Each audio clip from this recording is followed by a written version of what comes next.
បងប្អូនប្រហែលថ្ងៃនេះសើមិញខ្ញុំទៅខ្ញុំលឺបងមេប៉ុសគាត់តេអូគាត់ជួបប្រព័ន្ធជាមួយនឹងបងប្អូនកងទ័ពដល់ពេលអញ្ចឹងមានរឿងអីព័ត៌មានអីគាត់ដឹងហើយអញ្ចឹងក៏គាត់បានប្រាប់ខ្ញុំគាត់ថាភ្នំត្រប់អានសេះមុំ3ផ្សារតាមន់យើងចាប់បានទាហានវាគ្រប់ច្រកហើយខាងផ្សារតាមន់យើងផ្លោងចំផ្ទៃទាហានវាចំមកកងពលហើយយើងចាប់បានមេវាប្រហែល4នាក់មកកងពលជ្រុំចំងាប់សឹងទាំងអស់មកកងពលវានៅខាងផ្សារតាមន់បងប្អូននឹងពលមានប៉ះការហើយខ្ញុំនៅគីព្រំដែនទៅនេះឥឡូវខ្ញុំជិះម៉ូតូមកយកមកគីព្រំដែនទៅខ្ញុំជិះម៉ូតូមកខាងពីផ្សារហើយវីដេអូនេះខ្ញុំសូមផ្ញើបងប្អូនទាំងអស់ឃើញបងកងទ័ពគាត់ចល័តតបឬមួយដឹកសភាវុធយើងកុំថតជាវីដេអូយើងមិនបាច់ថតទេបងប្អូនបើសិនតែយើងចង់ថតស្ងាត់មកកន្លែងដូចខ្ញុំចឹងយើងថតពិសេសកន្លែងបងប្អូនជនពិសឹកក៏យើងកុំថតដែរបងប្អូនមិនបាច់ថតទេ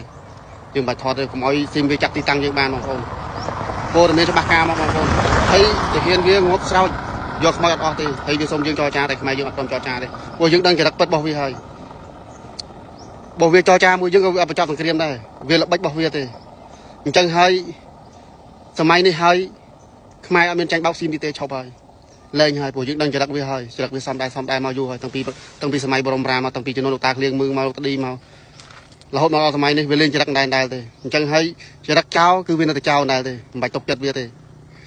បងប្អូនវិរៈកងទ័ពយើងតស៊ូណាបងប្អូននេះលើគ្រាប់ផ្លោកដឹងនេះតែនេះខ្ញុំនៅឆ្ងាយប្រហែលជាឆ្ងាយពីជុករុនប្រហែលជាលបាប់ប្រហែលជា20គីឡូចានេះលើគ្រាប់ផ្លោកនេះខ្ញុំមកមើលអីវ៉ាន់ខ្ញុំឡើងមកមើលអីវ៉ាន់ហើយខ្ញុំដឹកអីវ៉ាន់អស់ខ្ញុំយកម៉ូតូធំមកទុកនៅផ្ទះយកនេះព័ត៌មានច្បាស់ការបងប្អូនហើយរឿងមហាចតាកប៉ាល់ហោះ S16 វាគ្មានអស់ចាទេបងប្អូនS16 វាហ្នឹងបើថាវាទម្លាក់គ្រាប់មកមួយគ្រាប់70ម៉ែត្រ4ជ្រុងទេអត់មានអស់ចាទេយើងនៅស្ងំក្នុងត្រង់ទេអត់មានប៉ះពាល់អីទេបើអតិពល S16 ហើយនឹងBM21 របស់យើងអតិពល BM21 របស់យើងគឺអស់ចាខ្លាំងបងប្អូន BM21 របស់យើង1គីឡូដី4ជ្រុងយកមកអញ្ចឹងហើយបើទាហានវាងាប់ច្រើនណាស់ហ្នឹងបងប្អូនវីដេអូនេះខ្ញុំសូមពិសេសតាមទូរស័ព្ទ MMO របស់ស៊ីមវាផុសវាធ្វើឲ្យប្រជាជនយើងបាក់ទឹកចិត្តកុំព្រោះហើយវាបង្កើត account ដាក់អក្សរខ្មែររូបខ្មែរយើងកុំតាម Facebook MMO ដែលវាយកព័ត៌មានផ្សាយមិនពិតយើងមិនបាច់ស្ដាប់វាទេបើស្ដាប់ខ្ញុំព្រោះខ្ញុំនៅគីព្រំដែនបងប្អូនខ្ញុំអត់ទៅណាឆ្ងាយពីព្រំដែនទេខ្ញុំនៅតាមដានព័ត៌មានព្រោះទោះបីខ្ញុំស្លៀកពាក់ទាហានចឹងតែខ្ញុំមិនទាហានទេបងប្អូនខ្ញុំជាម្ដងទៀតខ្ញុំជាពលរដ្ឋធម្មតាគាត់ថាខ្ញុំមានមិត្តភក្តិខ្ញុំទាហានច្រើនហើយខ្ញុំនៅគីព្រំដែនអញ្ចឹងព័ត៌មានខ្ញុំជាក់ស្ដែងបងប្អូនខ្ញុំនៅស្រុកតាពីងសាទខេត្តឧត្តរមានជ័យបងប្អូននៅនឹងឯងហើយនៅគីជុករុនទៀតចេញពីទៅដាច់មកប្រហែលជា10គីឡូទេបងប្អូន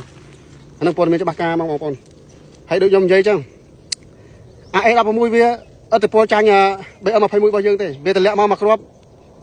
70ម៉ែត្រ4ជ្រុងទេហើយបើសិនជាយើងនៅស្ងំដីទូលដីអីបំបែងវាអត់ចេះត្រូវយើងទេបងប្អូនអតិពលវាមានអស់ចាហើយយើងក៏មិនទៅអីខ្លាចS16វាទេអតិពល M21 របស់ខ្មែរយើងគឺអស់ចាបងប្អូនអស់ចាខ្លាំង1គីឡូដី4ជ្រុងជ្រុំអត់មានឲ្យនេះសោះហ្មងអញ្ចឹងមិនទៅហ៊ានវាងាប់ច្រើនណាបងប្អូនហើយវីដេអូនេះដែរខ្ញុំសូមផ្ញើទៅប្រជាពលរដ្ឋខ្មែរយើងកុំឲ្យបាក់ទឹកចិត្តមិនខ្លាចទេបងប្អូនពេលនេះហើយដែលយើងត្រូវសាមគ្គីគ្នាយើងចាប់ដៃគ្នារូបគ្នាបងប្អូនហើយវីដេអូនេះខ្ញុំសូមផ្ញើទៅថ្នាក់ដឹកនាំរូបខ្ញុំផ្ទាល់ក៏ខ្ញុំអត់ខ្លាចដែរបើសិនជាខ្វះអ្នកដឹកស្បៀងអ្នកដឹកជូនឲ្យបងប្អូនកងទ័ពខ្ញុំធានាខ្ញុំដឹកខ្ញុំទៅបើ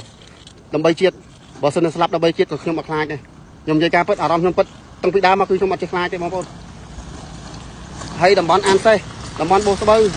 ច្រកជួមតែធ្វើខ្មោចគឺខ្ញុំស្គាល់ទាំងអស់បងប្អូនព្រោះខ្ញុំគ្រប់រកកញ្ញុងនៅតំបន់អស់ហ្នឹងអញ្ចឹងហើយខ្ញុំស្គាល់តំបន់ទាំងអស់ទីវាតាណាក៏ខ្ញុំដឹងដែរបងប្អូនអញ្ចឹងហើយវីដេអូនេះខ្ញុំសូមភ្ញាក់បើសិនខ្ញុំនិយាយខុសអីតាណាមួយខ្ញុំសូមអធិស្ឋានសូមអភ័យទោសនេះខ្ញុំនិយាយពីអារម្មណ៍ខ្ញុំពិតវីដេអូនេះខ្ញុំសូមផ្ញើទៅថ្នាក់ដឹកនាំបើសិនខ្វះអ្នកដឹកជូនហើយ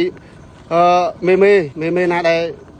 កងពលណាក៏ដោយខ្វះអ្នកដឹកជូនខ្វះអ្នកជូនស្បៀងឲ្យកងទ័ពខ្ញុំអាចទៅបានបងប្អូនខ្ញុំសូមអធិស្ឋានខ្ញុំអាចទៅបានទេខ្ញុំតស៊ូដើម្បីជាតិបងព្រោះខ្ញុំធ្លាប់ស្ពាយអវ៉ាន់ឡើងភ្នំចុះភ្នំខ្ញុំស្ពាយឈើកញ្ញុមាន70គីឡូ80គីឡូមេខ្ញុំអាចធ្វើបានបើងាប់ដើម្បីជាតិតស៊ូដើម្បីជាតិខ្ញុំអាចធ្វើបានបងប្អូនវីដេអូនេះសូមផ្ញើទៅមេហើយព័ត៌មាននេះជាក់ស្ដែងបងប្អូនដូចខ្ញុំនិយាយមិញចឹងជាក់ខាងដើមS16វាគ្មានអស្ចារ្យទេ70ម៉ែត្រ4ជ្រុងហ្នឹងបើសិនតែយើងនៅទីទូលឬមួយយើងនៅតាមឆ្នាំងពោះនៅក្នុងលូរួចខ្លួនហ្នឹងអត់មានបំបែកវាមកចេះត្រូវយើងទេអតិពល M21 របស់យើងមិនអស្ចារ្យបងប្អូនគឺស្រោច1គីឡូដី4ជ្រុងស្រោចមានសោះសាច់ទេគឺសពអញ្ចឹងបណ្ដាកងទ័ពវាងាប់ច្រើនណាស់បងប្អូនហ្នឹងហើយវីដេអូនេះមានតែប៉ុណ្ណេះបងប្អូនបើសិនជានិយាយខុសត្រូវ យ៉ាងណាកុំកែប្រកាន់បងប្អូនខ្ញុំមិនជាអ្នកសារព័ត៌មានទេ